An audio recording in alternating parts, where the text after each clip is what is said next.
I'm Chip Townsend, and this is the Team Chip Podcast.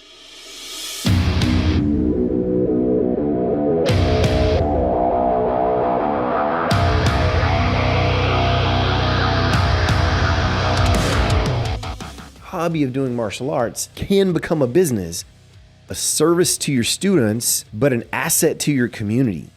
How to be not just a good martial artist and not just a good business person, but also a good leader.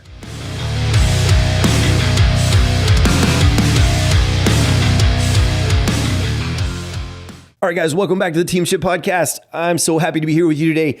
Wanted to talk a little bit today. We're kind of thinking about martial arts school ownership, entrepreneurship, business leadership, from hobby to business, and maybe a little bit about shifting the mindset.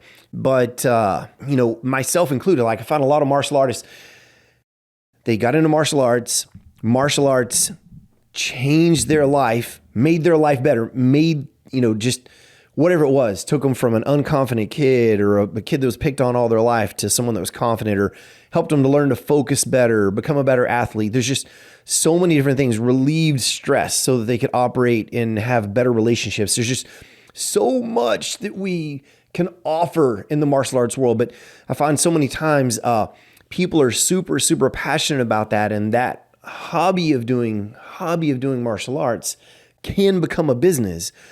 Or maybe somebody has a real job, right? And they want to share their martial arts, so they set up a little gym in their garage, and it's a hobby. So it's kind of a hobby to, maybe teach some of the neighbor kids and your own kids, and it can develop into other things. So I just wanted to talk a little bit about that. And, if you're going to go for it and make it a business, why does this matter? Why does it matter to have structure and business systems and, be scalable, and to help you to not struggle? Because I find sometimes some of the most passionate hobby kind of mindset martial artists struggle the hardest. I'll say it again. Very passionate, very good martial artists, but they kind of have this hobby mindset of, it's just my side thing or my fun thing or my hobby, struggle the most to make ends meet or to make it work, etc. So, let's talk a little bit about recognizing the hobby mindset. What's the difference? So the hobby mindset might be, I've already said it, but I have a real job. Martial arts is my side thing. It's my fun thing. It's just fun for me. Hobby mindset might also be kind of a lack of understanding of the basics of business. Your hobby is kind of growing a little bit, but you're, again, just focused on the mat side. So real quick, I'll plug in here a book that I think everybody that runs any business should read at some point was The E-Myth by Michael Gerber. It was a really powerful book. I haven't read it in years, but I remember it making a monster impact on me and understanding the dichotomy in a business of the technical skill and the actual business operation. So just a quick example, and I believe the example they used in the book was, you're working as a lathe operator, a wood lathe, a steel lathe, whatever that is. You're operating a lathe. You get really good at this skill. And all of a sudden, maybe your friends and maybe your parents, family, you're kind of going, hey man, maybe you should just buy your own lathe and open your own business, right? And you open that business up, and even in the beginning, maybe it's you buy a little lathe and it's in your garage and it's a hobby, right? It's just something you kind of do on the side for fun. You enjoy what you do at work, and you want to make some of your own little things. And so anyway, but you decide to open your own place, and got to have a space. You rent a building. You don't put signs up. You don't go get an assumed name, set up an LLC. You don't do any of the business side. You get in there and you start kind of letting people know, hey, I opened up a shop, but you don't really market. Within a couple of years, you're gone. You're not making ends meet. You can't make the money. Anyway, so there's a lot to this. And that book, E-Myth, really helped me to go, okay, because that was me. I took over our martial arts school, and I was just martial arts crazy. I'm going to teach. I'm going to change people's lives. I'm going after it. And then as we're going, it's like, oh gosh, why are we not growing? Or why are we struggling to make ends meet? Why are we living on beans and rice sometimes just because, anyway, so I digress a little bit, but that hobby mindset You don't have clear policies, your revenue's inconsistent, you kind of, or you're winging it. So those are some things to watch out for. If you begin to feel like that hobby is taking over enough that you want to turn it into a business, you're like, you know what? I really love teaching in my garage or this little space I did rent, and I'm kind of making it work, but I need my job and my career to pay my bills. And how do you shift that mindset? So, and this is not an answer all be all, but just some thoughts around this. If you were going to quit your job to attack your hobby and make that your full-time thing, which is what a lot of people in the martial arts world end up doing over time, you need to make sure that your hobby is bringing in enough revenue to replace your revenue, your pay that you were getting, or enough of it, a high enough percentage of it to cover you so you can get by relatively comfortably, so you're not living stressed every day, trying to make ends work. But other reasons that you might want to switch to the business mindset is you're outgrowing your bandwidth. Maybe you started this hobby in your garage, and a couple of the neighbor kids, people said, "Hey, can you teach my kids?" And you're like, "Yeah, absolutely." So you got them in the garage, teaching them. You're charging them pennies, if anything. And then the next thing you know, there's more neighbor kids showing up and more people kind of seeing, "Man, this looks really cool. That looks really fun. I want to do that." And you're kind of outgrowing your bandwidth, and it's growing, and you can't do it all by yourself. So that could be an option. You're constantly struggling with cash. I mentioned that, your hobby's not bringing in enough to sustain it or to get you to transition over to making it your full-time thing. You're feeling exhausted, you're fried, you can't seem to grow beyond your own effort because you're working that full-time job and then pouring your heart into that hobby to try to maybe grow it. But again, you're still kind of in that hobby mindset. Another thing that can be a struggle is you may even feel like, I don't know what to do to relieve some of this pressure, and I've got enough people going here that I can't serve them well. You may have some students in the group that are really passionate too, that might be willing to jump in with you and help, maybe not as an owner even, but just as a team member some way. So, it might be time to make some shifts from kind of, again, the hobbyist mindset to the business mindset. Now, I want to qualify this. Hobbies are not bad. Everybody needs an outlet, to something that they enjoy, that they do. I mean, I'm fine with that. So please don't hear me as saying a hobby is a bad idea. I'm just talking in terms of, if your martial arts is kind of your hobby, you begin to get a taste for it. Maybe you make a little money teaching the neighbor kids, and you're like, I could make this a business. When do I make that switch? I'll say this again. You can't make the switch until you can replace your previous income. And there are different stages to this. If you're a young man that's batching it, you got minimal debt, you might be able to jump into that school really early, boom, and take off with it because you don't have a lot of need.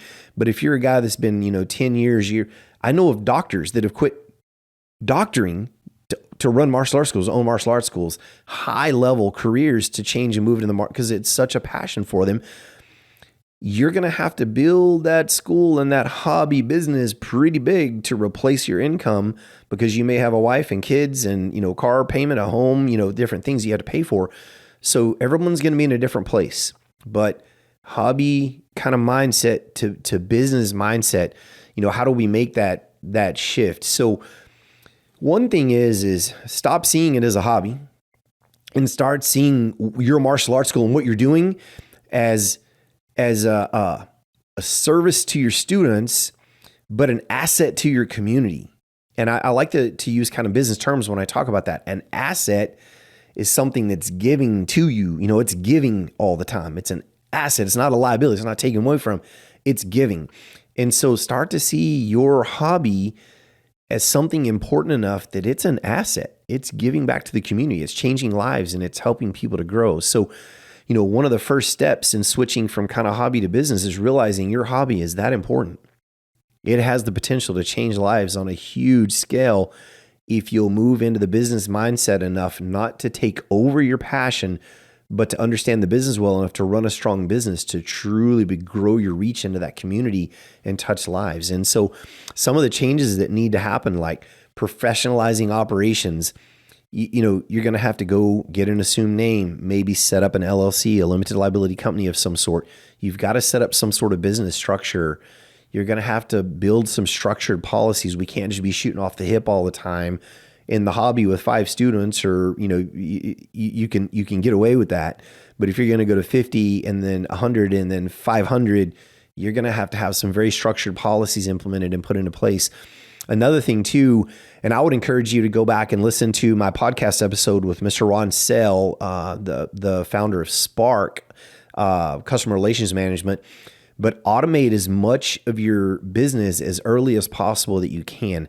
Not the mat, not the teaching, but the business, that piece of the dichotomy, the billing, the follow-up, the marketing and stuff that you can build into some sort of customer relations management software.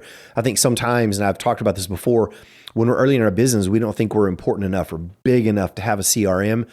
I don't think you can start the CRM quick enough. Get it started, get used to using it, get your systems in place and systemize and really begin to watch out. In professionalizing the operations, you're going to have to develop a team to handle day-to-day tasks. Now, in the early days, like whenever we first took over our martial arts school with 57 students in our little rented space, I did everything. Taught the classes, class planned. I had to learn the class plan because honestly, it was so small. I shot off the hip all the time, but I had to learn the class plan. I was the maintenance guy. I was the bathroom cleaner. I was the student counselor. I did everything in the school, but as you develop, you're going to need to develop a team, and you're going to have to understand kind of a team mindset and how to be not just a good martial artist and not just a good business person, but also a good leader, right? Because you own a business doesn't make you a leader. Because you are a martial artist, I don't believe that really makes you a leader yet. It pours into your attributes of being a good leader, but it doesn't make you the leader. So you're going to need to learn how to develop a team. It's going to be super important as you professionalize that you set goals. Growth goals are going to be so important. I can't tell you enough. A personal kind of example of this is a couple of years ago, we started a full-on, actually several years ago, 2019, I believe it was, we started a full-on, we're just going to start a traditional Brazilian Jiu-Jitsu program. I've been training Jiu-Jitsu for years. We had traditionally been Taekwondo, kind of kickboxing. And so we opened that program. Well, anyway, last year, we're kind of floating at a certain active number just in the Jiu-Jitsu piece. We were floating between 75, 79 active students in that program. And so I sat down with my instructors that help operate and run that program. And I said, guys, we need a goal. What can we do? This was at the beginning of 2025. What can we do? And one of them said, hey, let's break 100 active, by, the end of 2025, something like that. And I said, that's good. I said, but is that enough, to go from 75, 80 to 100, well, okay, 115. So we agreed 115 was, not crazy, hairy, audacious, but it was, big enough to stretch us, kind of push us, expand things as we're growing the program. Within a month, 2 months, we've gone from about 75, 79, that little range right there. We're over 90 active right now. And it was almost an immediate growth started happening. The reason I'm saying this is because I think it is absolutely monstrously important that you set goals. I don't want to get too granular, but you can have goals for active count, for drop rate, for revenue, even for your expenses. And how would you do that? Well, monitor your climate control system. Make sure it's turned off at night. Set goals in as many areas as you can that doesn't overwhelm you, that you can keep your eye on consistently and manage. So I don't want to beat that to death because I'm a big fan of goals and setting smart goals, achievable goals, etc., but goals that challenge you. So, set growth goals. Learn how to track key metrics. And what are the key metrics? In the early days, your total active is a good number to look at. It's inspiring when that number is going up. It's de-inspiring when that number is going down, but it's a good metric. Student retention. What is your drop rate? Revenue, expenses, your conversion rates, which is, out of this many contacts this month, I had this many trials and I got this many closed. Now, this podcast episode was not really intended to be an all-out how to operate a business, but just to give you some ideas on maybe how to shift from being kind of a hobbyist and eventually turning that into a business. You're going to have to start thinking like a business person. You're going to have to learn to operate a business. which means buying some books, studying, starting to connect with other business owners and operators that are willing to sit down with you and answer questions and maybe mentor you. Find mentors in our industry. Teamship Curriculum Solutions, look us up and give us a holler. We would love to come alongside you. If you're having trouble getting over 50, 75, 100 students, talk to us. We would love to be able to help you out with that, but that's not what this is about today. But just shifting from that mindset of being a hobbyist and, that's just my fun, that's just my passion, to turning that into a business. I know I've beat it up a little bit, but you're going to have to set up an LLC, some business structure, put some policies and systems in place to make it all work, and find mentorship somewhere. Another thing is, create sustainable revenue streams.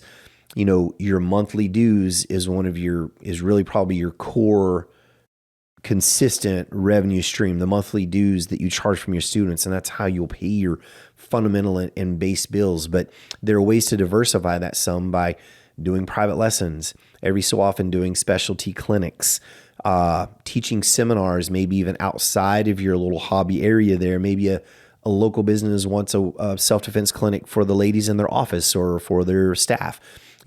There are ways you can begin to diversify. And then don't forget too, when we start digging into the business, there's a retail side to this.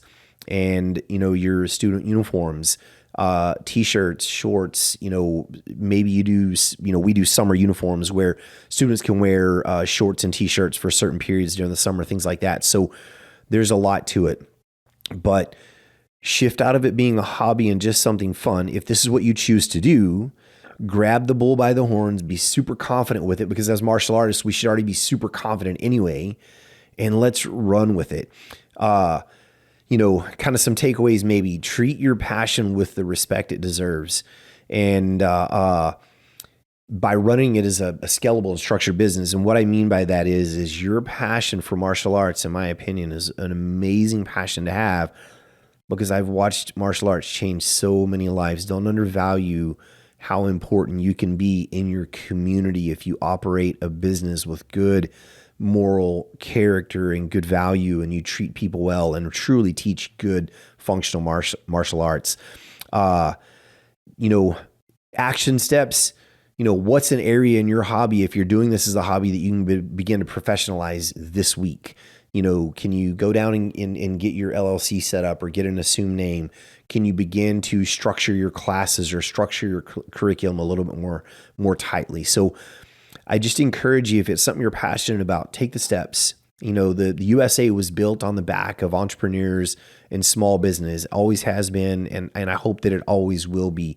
Freedom. We live in such an amazing place that we have the ability to go out at our own will and go, you know what, I want to open a business. And as long as that business is legal and has good moral and character attached to that, man, more power to you. Let's go make that happen. And I believe that martial arts is a phenomenal way to make that happen as well.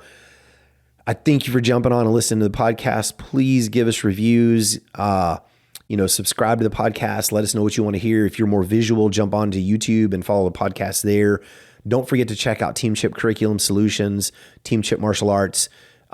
Connect up with us. We'd love to hear from you. We'd love to come alongside you if possible and help you out, to coach you in your business or help you with your curriculum or other areas. You guys, I love being here and doing this. I truly hope this drops some nuggets for you. If there's just one thing you took from it, I'm thankful for that. Love you guys, and we'll see you on the next episode.